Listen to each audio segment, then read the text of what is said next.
நடிகை அளித்த பாலியல் புகாரில் நாம் தமிழர் கட்சி தலைமை ஒருங்கிணைப்பாளர் சீமான் வலசரவாக்கம் காவல் நிலையத்தில் ஆஜராகி வாக்குமூலம் அளித்த நிலையில் அடுத்த கட்ட நகர்வுகள் குறித்த விவரங்களோடு இணைகிறார் செய்தியாளர் சாலமன். வணக்கம் சாலமன். தற்போது சீமான் அளித்த வாக்குமூலம் மற்றும் நடிகை அளித்த வாக்குமூலம் இரண்டையும் சரிபார்க்கும் பணியில் போலீசார் ஈடுபட்டிருக்கக்கூடிய நிலையில் அடுத்த கட்டமாக இந்த வழக்கில் என்னென்ன நகர்வுகளை எதிர்பார்க்கலாம்? முழு விவரங்கள்.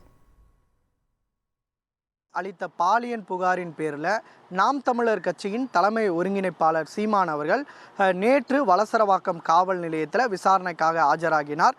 2 முறை அவருக்கு இந்த வழக்கு தொடர்பாக சம்மன் கொடுக்கப்பட்ட நிலையில் நேற்று அவர் வலசரவாக்கம் காவல் நிலையத்தில் விசாரணைக்கு ஆஜராகினார். விசாரணைக்கு ஆஜரான அவரிடம் காவல்துறை துணை ஆணையர் மற்றும் உதவி ஆணையர் இருவரும் தீவிரமாக விசாரணை மேற்கொண்டனர்.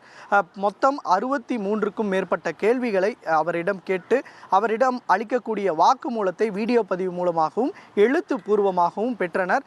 குறிப்பாக 2011ஆம் ஆண்டு குறித்து புகார் கொடுக்கப்பட்ட நிலையில் அவருடன் பழக்கம் ஏற்பட்டது எப்படி, இவர்கள் திருமணம் செய்து கொள்வதாக கூறி மோசடி செய்திருப்பதால் அது குறித்த ஆவணங்கள் ஏதேனும் இருக்கினும் அது குறித்தும் விசாரணை மேற்கொள்ளப்பட்டு வந்தது. மேலும் எத்தனை நாட்கள் இவர் ஒன்றாக வாழ்ந்தனர் என்பது குறித்தான ஆவணங்களை அவர்கள் பறிமுதல் செய்து இந்த விசாரணையானது மேற்கொள்ளப்பட்டு வந்தது. குறிப்பாக இது மட்டுமின்றி அவரிடம் தொடர்ச்சியாக எழுத்துப்பூர்வமாகவும் இந்த விசாரணையானது பெறப்பட்டது. ஏற்கனவே 2 முறை இந்த வழக்கை வாபஸ் பெறுவதாக நடிகை கொடுக்கப்பட்ட நிலையில் இது தொடர்பாக சீமானும் விசாரணைக்கு ஆஜராகி அவர் அந்த வாபஸ் கடிதத்தில் அவர் சைனும் போட்டார். இந்த நிலையில் மீண்டும் இது தொடர்பான வழக்கை உயர்நீதிமன்றம் அளித்த உத்தரவின் பேரில் இந்த விசாரணையானது வலசரவாக்கம் போலீசார் நடத்தி வருகின்றனர். 12 வாரங்களுக்குள் இது தொடர்பான முழு அறிக்கையை சமர்ப்பிக்க வேண்டும் என உத்தரவு பிறப்பிக்கப்பட்டுள்ளது. அதன் அடிப்படையிலே இந்த விசாரணையானது நடைபெற்று வருகிறது. மேலும் ஈரோடு கிழக்கு இடைத்தேர்தலில் நாம் தமிழர் கட்சியின் தலைமை ஒருங்கிணைப்பாளர் பிரச்சாரத்தில் ஈடுபடும் போது அவர் வன்முறையை தூண்டும் வகையில் ஒரு கருத்தை தெரிவித்தார். அது தொடர்பாக ஈரோடு கருங்கல் பாளையம் போலீசார் வழக்கு பதிவு செய்து அவருக்கு 2வது முறையாக இன்று சம்மன் வழங்க இருப்பதாகவும் ஒரு தகவலானது தெரிவிக்கப்பட்டுள்ளது. காவல் ஆய்வாளர் 2 நாட்களாக இங்கே சென்னையிலேயே முகாமிட்டு இந்த விசாரணையானது நிகழ்த்தப்பட்டு வருகின்றனர்.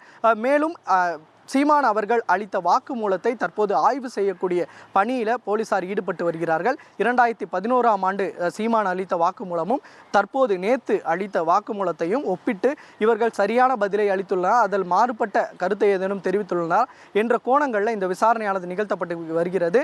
இதில் சந்தேகங்கள் ஏதேனும் இருப்பின் சீமானுக்கு மீண்டும் சம்மன் அனுப்பப்பட்டு விசாரணை மேற்கொள்ள திட்டமிட்டிருப்பதாகவும் எந்த பட்சத்திலும் இல்லை என்றால் முழு அறிக்கையையும் நீதிமன்றத்தில் சமர்ப்பிக்க இருப்பதாகவும் போலீசார் தரப்பில் ஒரு தகவல் தெரிவிக்கப்பட்டுள்ளது. உங்கள் முழு விவரங்களுக்கு நன்றி சாலமன். உங்கள் தந்திவன் தொலைக்காட்சியில் தெனாலிராமன் தினமும் மாலை 6 மணிக்கு காண தவறாதீர்கள். செய்திகளை உடனுக்குடன் தெரிந்து கொள்ள உடனே சப்ஸ்கிரைப் பண்ணுங்க.